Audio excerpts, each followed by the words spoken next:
Here at McKinley, besides our normal operating sessions, we also have a weekend where we focus on inviting guest operators from other clubs and from other groups to come and have fun with us on the railway. Those evenings and afternoons are really important to us. We get feedback about what we're trying to do. There's a real danger of believing in your own medicine and thinking that it's going to work.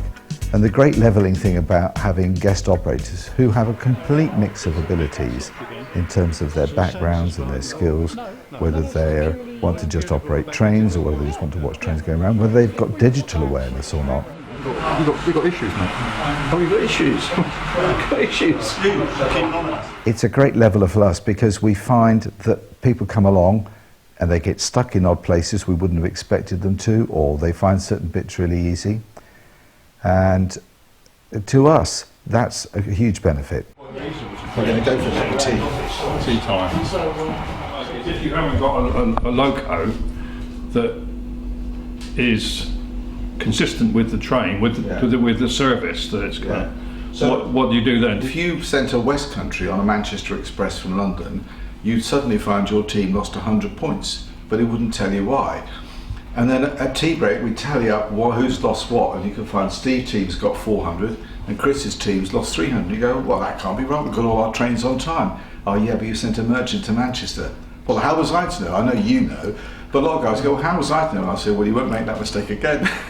So we're thinking of having, if we can get it right, that it's fun to operate, we'll have some gotchas. But we would love it to be prototypical. Not only the loco should be right, but also the stop should be right for the service as well. Yeah, so if you've got a Western region train, then you have a rake of chocolate and cream mark ones, as opposed to an Eastern region rake behind it, which would look a little bit anomalous. Yeah, you've got to take account of the fact that some people are not as sort of clued up, train spotting wise as say Chris or me even.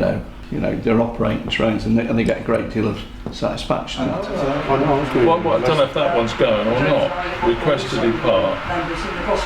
That's in full. If I make the analogy of everyone's got an iPhone or an iPad these days, we've all downloaded apps, installed them and run them, and after 2 or 3 minutes we haven't got a hang of what they are. And there probably is a manual somewhere that you could read, but we just look at it and go, it isn't obvious what I use this application for, so you go and find another one that is more intuitive.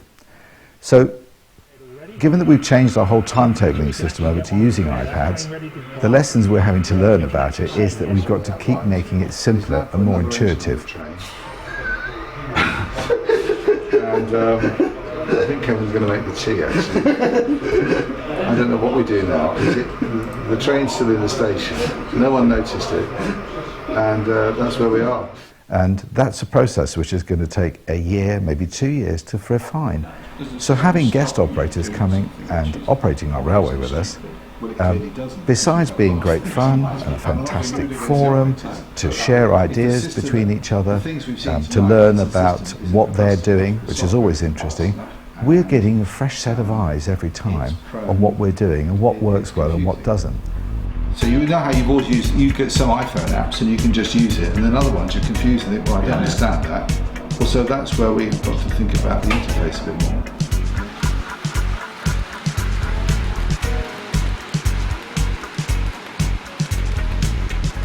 Whether we have the trains fail, we know how to fix that. We know how to get reliability up to the right levels.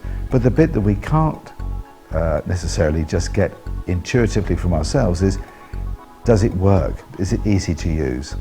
So the guest evenings are a fantastic forum to meet people, get additional input from other parties, and it's a core part of our railway life.